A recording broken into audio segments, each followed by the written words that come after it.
कल तक हमने क्या पढ़ाया था आपसे? इलेक्ट्रिक पोटेंशियल और पोटेंशियल डिफरेंस पढ़ाया था ना। आज क्या पढ़ाएंगे? कल इसके बारे में वो बता दिया था, ओवरव्यू दे दिया था ना, कैसे क्या होता है, सर्किट क्या होता है, सब तुमको पता ही सर्किट क्या होता है। तो जानो सर्किट क्या होता है कि ये सोर्स ऑफ है ना, a source of electric power, जिसमें क्या क्या हो, एक इलेक्ट्रिक पावर का सोर्स हो, क्या हो, लोड हो। लोड क्या हो सकता है? आप कहोगे लोड क्या होता है भैया? लोड मतलब जो अप्लायंस यूज किए जा रहे हैं, ठीक। दूसरा स्विचेस हो, स्विच हो ऑन ऑफ करने का काम है, ठीक है। अगला क्या है, और दूसरे एलिमेंट भी पाए जाए। दूसरे एलिमेंट क्या क्या होते हैं आगे बताएंगे, क्योंकि कनेक्ट होते हैं साथ साथ विद वायर, एक तार से, जो कि बनाते हैं क्या है, इलेक्ट्रिक सर्किट। इलेक्ट्रिक सर्किट क्या होता है, इसमें इलेक्ट्रिक पावर, इलेक्ट्रिक सोर्स हो, है ना, पावर का सोर्स हो, लोड हो, स्विच हो, दूसरा एलिमेंट हो, जो कि कनेक्ट हो वायर से, उसे क्या बोलते हैं, इलेक्ट्रिक सर्किट कहते हैं। समझ गए? No doubt. अब देखो, जब यहां हमने कहा अदर एलिमेंट, तो ये अदर एलिमेंट हो क्या कह सकते हैं, तो देखो, पहला कनेक्टिंग वायर जिससे सब कनेक्ट होता है पूरा तार से। दूसरा ज्वाइन वायर, जब तार को जोड़ते हैं तो उसको फिजिक्स के फॉर्म में कैसे दर्शाते हैं, ऐसे, ठीक है। दूसरा, जब एक तार के ऊपर दूसरा तार ऐसे गया हो, जुड़ा ना हो, ऐसे गया हो, तो उसको ऐसे क्रॉसिंग वायर। रजिस्टर, उसको रेजिस्टेंस बोलते हैं, वो ऐसे दर्शाया जाता है फिजिक्स में। वेरिएबल रेजिस्टर, जो बढ़ता घटता हो रेजिस्टेंस का बताया ना, जैसे ये अंदर ये जो लगा ना, ये बंद कर दिया, यानी रेजिस्टेंस सबसे ज्यादा होगा। अगर रेजिस्टेंस ज्यादा होगा तो यानी करंट फ्लो नहीं हो रहा है, अब थोड़ा कम हुआ। वेरिएबल जो बढ़ा घटा सकता है, ठीक है। अगर रेजिस्टेंस बॉक्स भी रेजिस्टेंस की तरह काम करता है। ओपन स्विच, ओपन स्विच मतलब क्या, कि जो सर्किट को क्या करते हैं, ओपन कर दे। सर्किट क्या करते हैं, ओपन। अगर सर्किट ओपन हो गया तो करंट नहीं बहेगा, करंट फ्लो नहीं होगा करंट का। और ये क्लोज स्विच, अगर स्विच को क्लोज कर दिया तो सर्किट कैसी हो गई, क्लोज सर्किट हो गई, यानी करंट क्या हो रहा है उसमें, फ्लो हो रहा है। ये इलेक्ट्रिक बल्ब का साइन है, ये इलेक्ट्रिक सेल का साइन है। और जब कई सेल मिल जाते हैं तो क्या बन जाता है, बैटरी। ये गैल्वेनोमीटर है, इसका यूज होता है इलेक्ट्रिक करंट को नापना। वोल्ट मीटर जो वोल्टेज को नापता है, और अमीटर जो क्या किसको नापता है, करंट को नापता है, ठीक है। ये जान लो, ये सीरीज में लगता है, और ये लगता है पैरेलल। अब ये क्या बवाल है, ये आगे बताऊंगा, सीरीज पैरेलल का, ठीक है। नोट कर लो। तो समझ गए ना इलेक्ट्रिक सर्किट क्या होता है, उसमें कौन कौन से डिवाइसेस यूज होते हैं और कैसे होते हैं, उनको कैसे दर्शाते हैं, तो समझ गए? कोई डाउट? कोई डाउट? इसे नोट कर लो, फिर आगे शुरू करते हैं ओम्स लॉ। इसे नोट कर लो, फिर ओम्स लॉ बनाते हैं। अब देखो, सर्किट बता दिया, अब शुरू होता है ओम्स।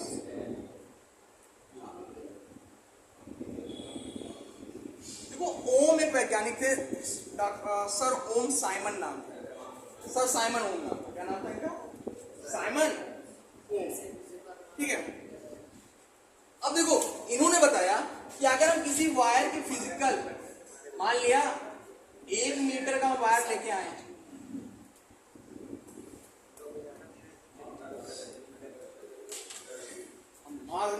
सही हो गया, ठीक है।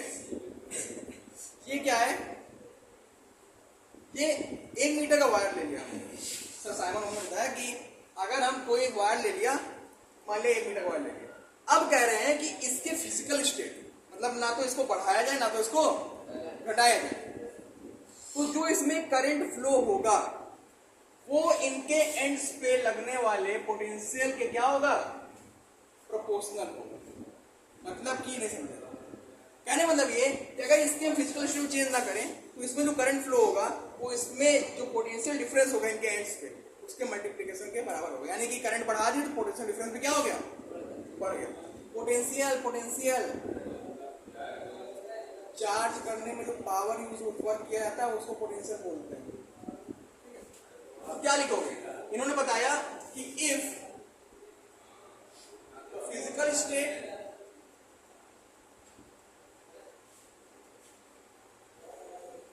of any wire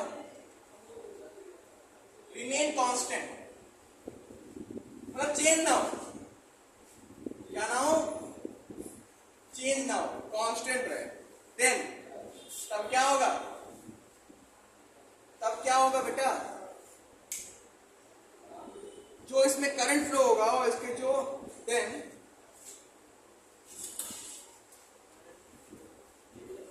current flow through wire is proportional to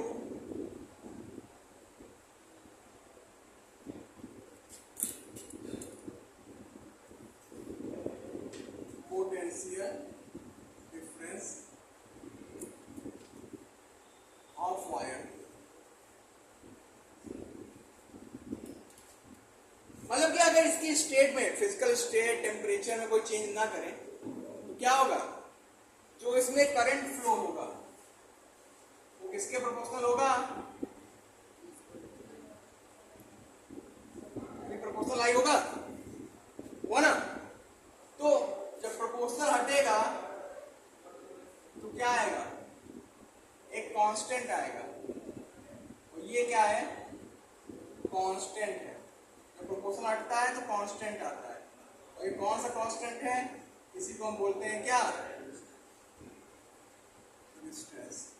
ठीक है, तो R इज इक्वल टू क्या हो जाएगा, ये अपॉन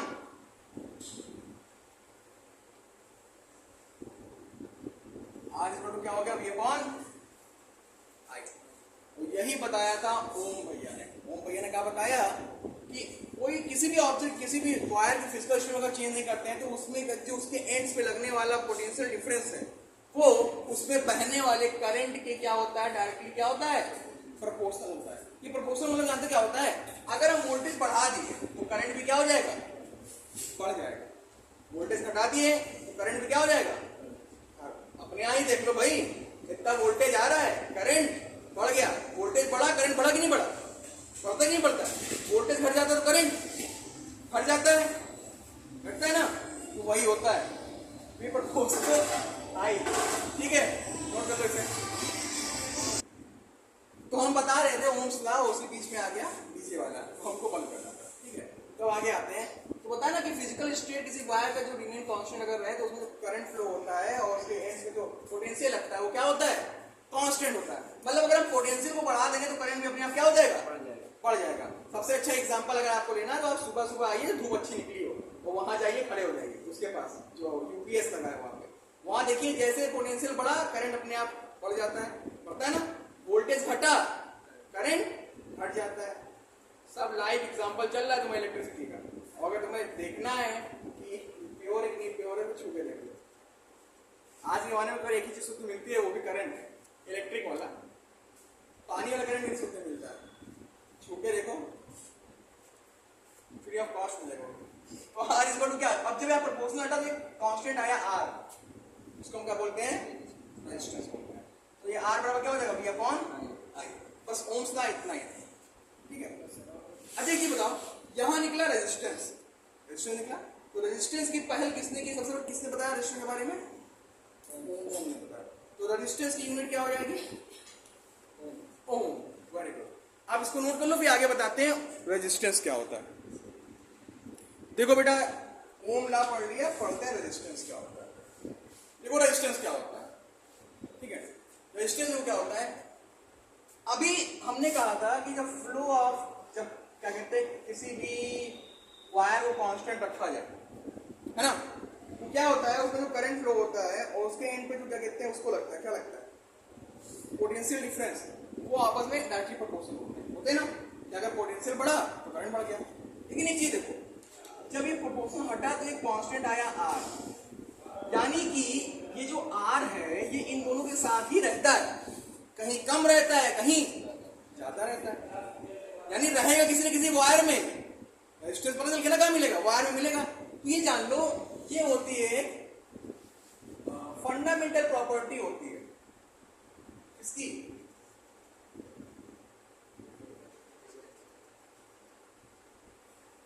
कंडक्टर की।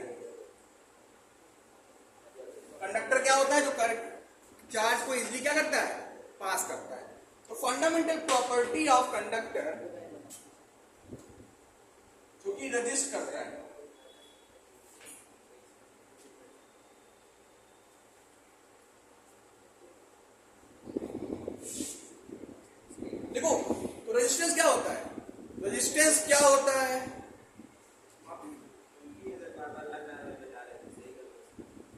रेजिस्टेंस क्या होता है? ये फंडामेंटल प्रॉपर्टी होती है कंडक्टर की जो कि रेजिस्ट करता है। रेजिस्ट मतलब क्या होता है? रोकता है। किसी को रेजिस्ट करता है? Flow of charge. और फ्लो ऑफ चार्ज क्या होता है? करंट, या बोल सकते हो और इलेक्ट्रिक करंट। करंट नहीं, इलेक्ट्रिक करंट। डीप करना जाओगा था यहाँ रहो, ठीक है? ठीक है, तो फ्लो ऑफ चार्ज क्या होता है? उसको रेजिस्ट करता है। वही क्या कहलाता है? वही फंडामेंटल प्रॉपर्टी होती है कंडक्टर की, तो जिसको क्या बोलते हैं? रेजिस्टेंस। तो रेजिस्टेंस क्या होता है? एक फंडामेंटल प्रॉपर्टी होती है कंडक्टर की जो रेजिस्ट करता है फ्लो ऑफ चार्ज को, उसे क्या बोलते हैं? इलेक्ट्रिक करंट कहते हैं। अभी हमने क्या पढ़ा? अब यहां से 20 वाट आर हो गया, तो आर बराबर क्या हो जाएगा? बी अपॉन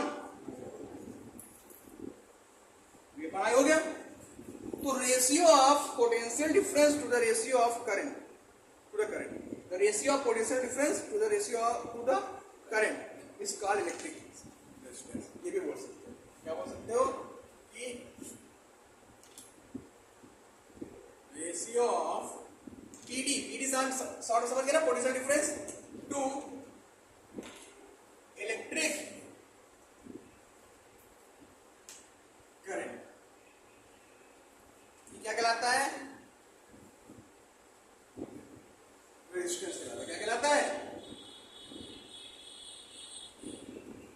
और इसको डिनोट किससे करते हैं?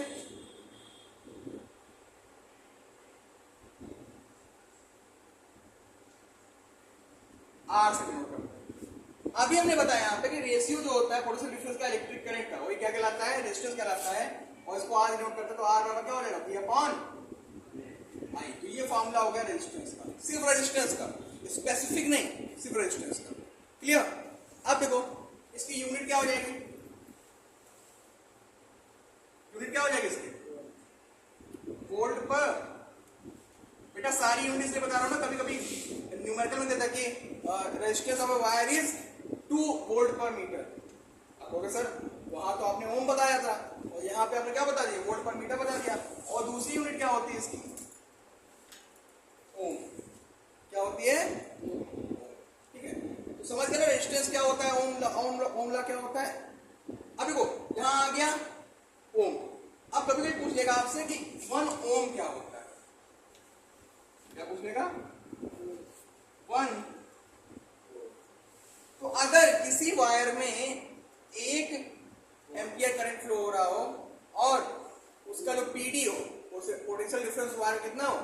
1 वोल्ट हो, तो उसमें का जो रेजिस्टेंस वो कितना होगा? 1 ओम होगा, है ना? If the current flowing through a wire is 1 ampere and PD is 1 volt, then the resistance will be 1 ओम। यानी आर बराबर क्या कह रहा है? 1 वोल्ट पीडी लग गया, 1 वोल्ट का एम्पियर करंट, 1 एम्पियर करंट बह गया, कितना आ गया? 1 ओम आया। 1 ओम समझ गए ना? कि अगर उस वायर में 1 एम्पियर करंट बह रहा है और उसके वायर के एंड से उसके डिफरेंस में कितना पीडी है? पोटेंशियल डिफरेंस 1 वोल्ट का है, तो जो करंट और जो रेजिस्टेंस होगा कितना होगा? 1 ओम होगा। क्लियर? विदाउट नोट कर लो, फिर आगे पढ़ाते हैं।